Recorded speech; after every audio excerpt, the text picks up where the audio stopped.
Wearing a Dep, Aquino, Filipiniana outfit made out of saco, newspapers, water, neat stems, and tree bark. Well, together with the Fierce 108. Angat mo, angat! Angat! Rubies, fans, and vests and bars. Bag and shades. This bag and shades are made of garbage bags, CDs, newspapers, and designed by himself. Yes. Alright. Umasa ka pa, ganun kalaban mo. Huwag ka nang umasa, pero.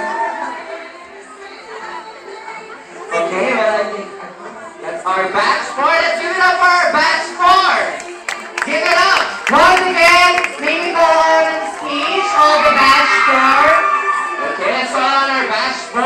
So, Once again, one look for our batch 4. yeah, so the audience and just, you know, get a look of their work.